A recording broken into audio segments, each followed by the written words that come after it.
Well, good morning again, coffee chat friends and fellow flat belly travelers. It's the 10th of February 2013, so Happy New Year as well. We just had a meeting a couple of days ago, and I just wanted to give you a little video update on what we did, the topic, and a few things. And if you have any comments or whatever, please chime in, on Facebook or on the website there. Yeah, so basically we covered. Well, we had a few new people, and we had a few formalities of getting going. This year, we're going to have a few more guest speakers. So there was mention of that. We're going to have a guest speaker our next meeting, hopefully to talk on the message of the Buddha. We talked about other messages throughout the course of Coffee Chat, so why not the message of the Buddha? He had, obviously, with the millions of those who follow that message, there must be some real value in there. There were a few things that were mentioned along the way, and the ones that I noted here was somebody had mentioned a movie, a Nova movie called The Fabric of the Universe. I've never watched it. Apparently it was quite impactful for those who said they had. There was talk about fear in its way of holding us back, and also in some cases there was examples uses fear as a motivator, or seeing fear as something natural that exists just like the wind or anything else out there. There was a few things mentioned about fear like that. There was also a book mentioned, a dog named Boo. I don't know much about that, but that was near the end. Somebody mentioned that, so I just thought I'd bring them up again.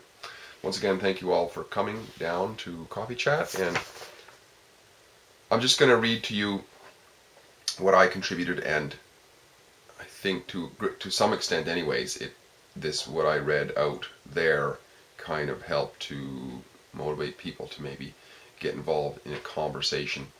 And of course, as you know, every one of our Coffee Chat meetings has a sort of a topic. It's a rough topic. It's to get us all going in a direction of improving the quality of our lives, or talking about that, about ideas, helpful ideas.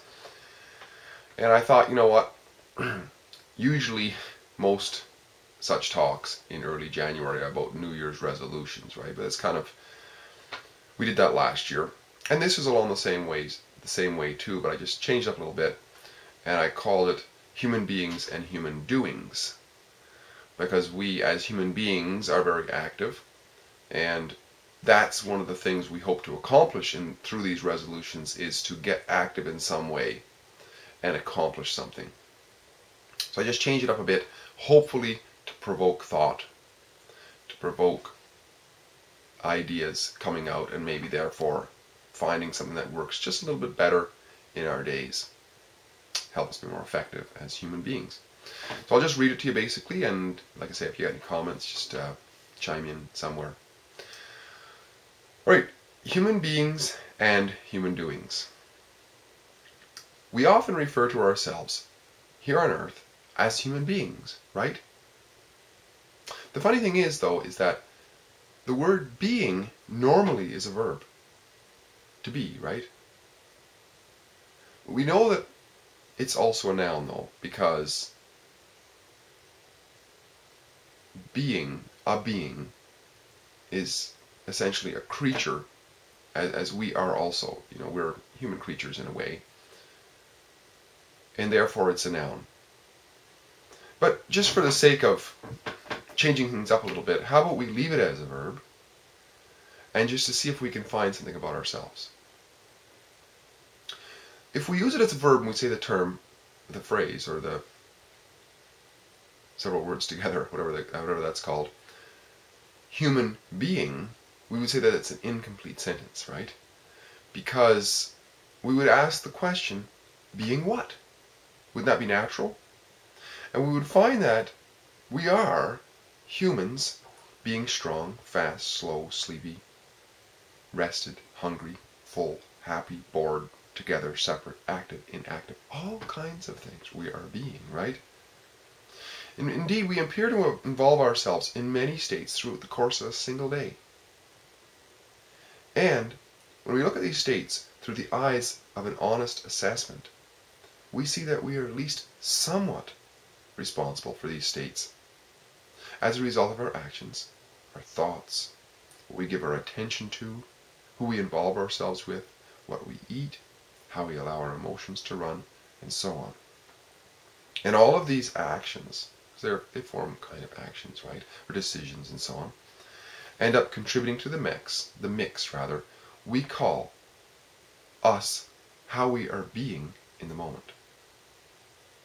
And therefore I submit that we human beings are, in a very real way, also human doers. Now, if the words from the Greek philosopher Heraclitus are true when he said, the only constant in life is change, and if we want to improve ourselves in our quality of lives, in the quality of our lives rather, through these changes in 2013 and beyond, then wouldn't it benefit us to embrace our natural human doingness tendency in such a way that we can direct it more effectively? Sure, it probably would, right? The question often then eventually comes down to is, how do we do it? Well, I came across something on a radio talk show not long ago, and I think it might be helpful. There was a lady there who was a guest. Her name is Lynn Brewer. You may be familiar with the name. She was, is known as the whistleblower who brought down Enron. Enron, you may remember, I'm not sure how many years back, was this company that was full of corruption, scandal, some sort of it was a large corporation, and it was brought down by a whistleblower on the inside because of scandal and corruption. And she wrote a book afterwards, of course. She had to get her say out there, and it was called The Confessions of an Enron Executive.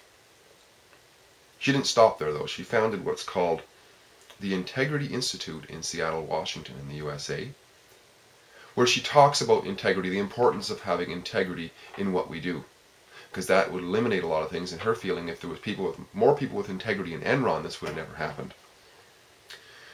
And a lot of people, when she asks, think that integrity has mostly to do with morals and this sorts of thing, and perhaps it does to a great extent. But what she points out is that the word itself is derived from the word integer, or it's similar in its origin. And an integer, of course, is a whole number. So, for example, 2 is an integer, but 2.3 is not, because 0.3 is not considered to be a whole number, right? So it also means something entire in and of itself. So that word entire also is related, and so is the word integral together, right? Then you may ask the question, now Steve, hang on a second here. What does this have to do with us human beings being better doers? Well, I would say that when we act with integrity, with completeness, our emotions and our actions are more holistic. In other words, if we look at ourselves, we recognize that there are aspects of a completer concept of ourselves. And when we see these aspects as not as separate from us as we thought, it can make a difference. And what I mean by these aspects are, of course, the ones close to us, our physiology, our mentality, our emotionality, perhaps spirituality, but also our environment, our neighbors, our families, our workplaces, all these sorts of things. And indeed, when we act in our doingness and in our busynesses with the awareness that we are part of, associated with, or in some way integral with these aspects, we end up doing the best for them because we're conscious of it, right? For our physiology, our mentality, our emotionality, our spirituality, environment, neighbors, and so on. For the simple reason that to some extent we see them as integrally part of us. And as such, we do our best in the spirit of integrity.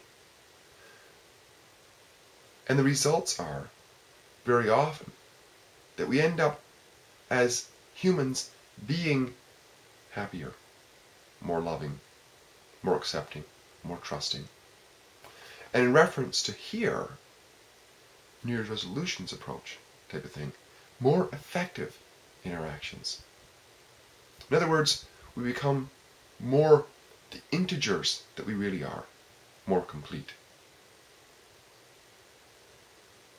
I guess the question for each and every one of us is, are we honestly as entire interactions as we could be? Are we living as completely as the integers that we are? Something to think of anyways. If you have any comments, please leave them. Thanks again for listening, and I look forward to talking to you again in a few weeks. Bye-bye for now.